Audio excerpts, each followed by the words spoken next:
used a spell to harm his friend's wife to death after borrowing 1,500 pieces of gold from him.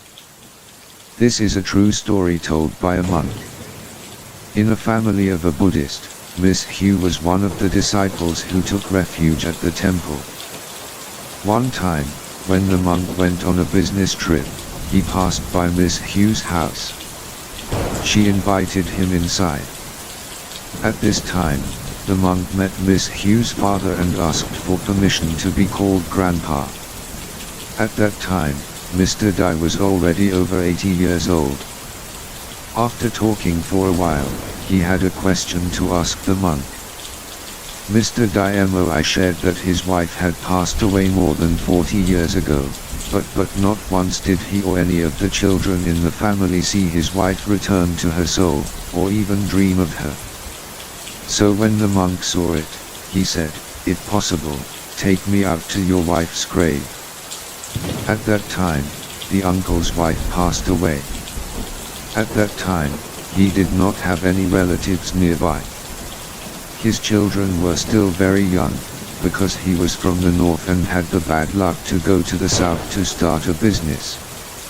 At this time, a close friend of Mr. Dai's who was also in the north decided to return to the south to start a business. That close friend told Mr. Dai that your family is grateful to me, I will stand up to take care of his wife's funeral, but now he is sad, he has no relatives, his children are too young, he can't do it all alone. The monk then asked Mr. Dai in the process of organizing the funeral, "Is there a problem or is there some strange event?"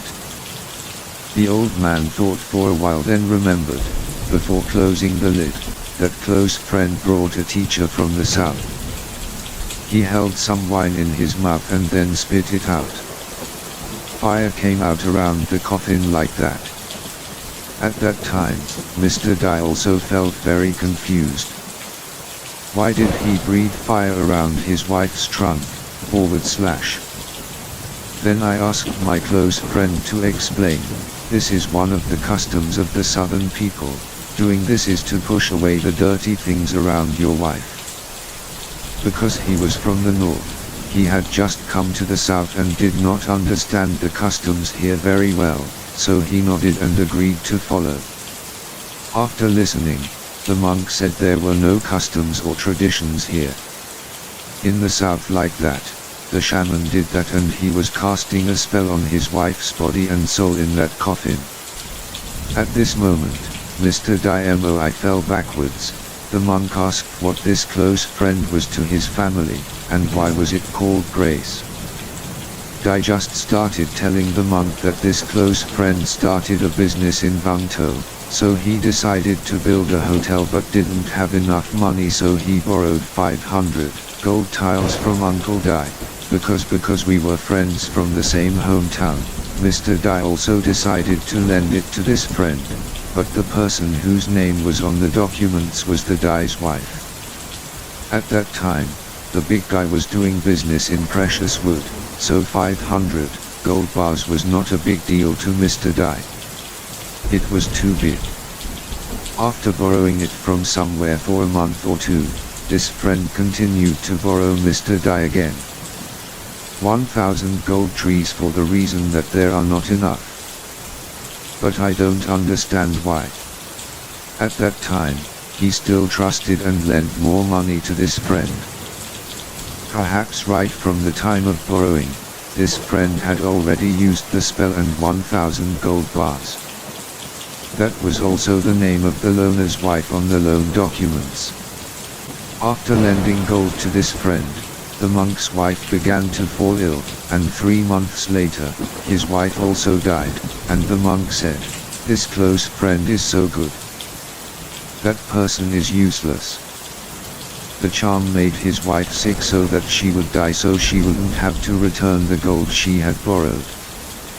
Then he was afraid that his wife would show up to take revenge, so he hired a master to enchant his wife's tomb. When Dai's family learned this truth, they were very sad and asked the monk, "Is there any way to help Dai's wife now?" The monk said, After observing the auspicious day, we must dig up this grave. We must take his wife's body out and take it to another place to bury it. That day, after completing all the rituals, the monk meditated about 20 meters away from his wife's grave. While the monk was meditating like that, his soul saw a dog running out from inside the tomb, and behind this dog were evil spirits as well as tigers. Seeing that, the monk reached out his sleeve to take the dog back. When the evil spirits were chasing the dog, seeing the monk like that, he went back inside the tomb. After that, the monk opened his eyes and walked back to where everyone was excavating the grave, only to see that people had just opened the lid of the coffin. At that time, the old man was very rich, so he buried his wife. Mr. Dai stuffed gold into his wife's mouth, so he went down to take the gold out. At that moment, he discovered that next to his wife's body was a plastic cone. Then the old man picked up the cone to give it to the monk and said, "In the past, I remember that my wife never had a plastic cone like this." The monk just looked at it and said, "This cone is one of the things people use to cast spells on your wife." As soon as the grave diggers heard about such enchantment spells, they ran to the monk and said, before opening the coffin lid, people discovered there was a bowl on top, next to a bowl. There were a lot of Chinese characters, and when the monk held that bowl and looked at it, he knew immediately. The new monk told him that this friend is too evil. He used a spell to kill his wife's soul inside the coffin. Sorry for this great man's family, but it is imperative that the monk tell the truth. Your wife has been harmed to the point that your wife will not once reincarnated. You will never be able to become a human again. Then the monk advised the family to stop trying to recite sutras to save her. After that, the monk went home, but the story doesn't end there, guys.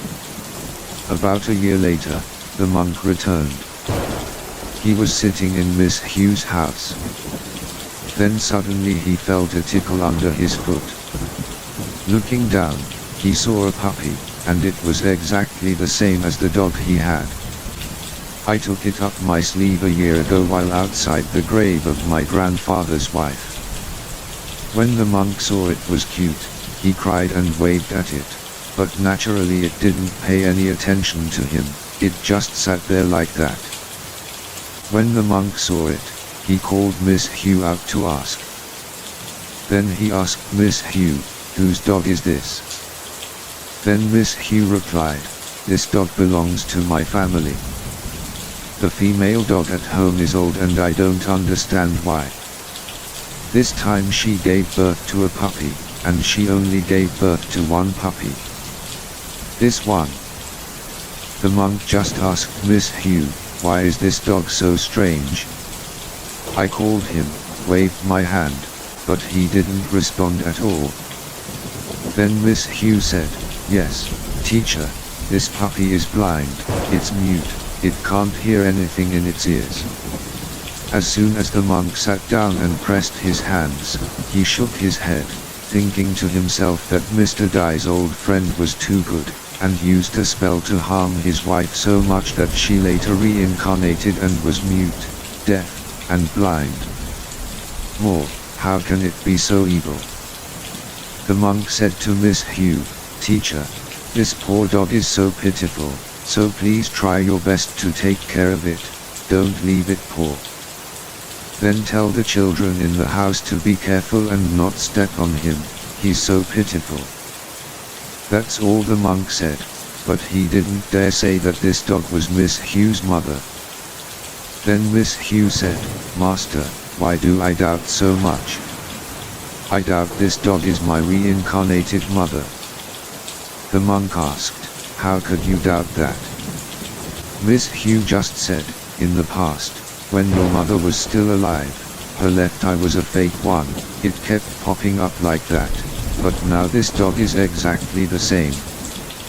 One of its left eyes also protruded like that, but the right eye was raked and could not be seen. Your mother has a rather large forehead, and now I see that this dog is her forehead. Is exactly the same as. The monk also told me to take good care of him, and that day the monk also said, your mother has lost her life and can no longer be reincarnated as a human, so now I suspect that this dog is because of her. Yours will be reincarnated. Then, monk, tell me the truth. At this point, the monk can't hide it anymore, everyone. The monk just sat silently for a while before Miss Hugh started crying. At that time, there was a monk sitting right there.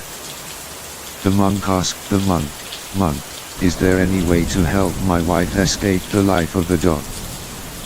The teacher asked his family to offer vegetarian rice now. It would help his wife somewhat. Very good, everyone. For example, if you just worship today, the next day the dog will die. But the strange thing is that the whole family could not find the dog's body. When this dog died, the soul returned to human form. It entered a nephew in the family. The family went to the nearby lake to find the dog's body. Just because he didn't want to repay his debt, he harmed someone to such an extent, then this person's karma is very heavy.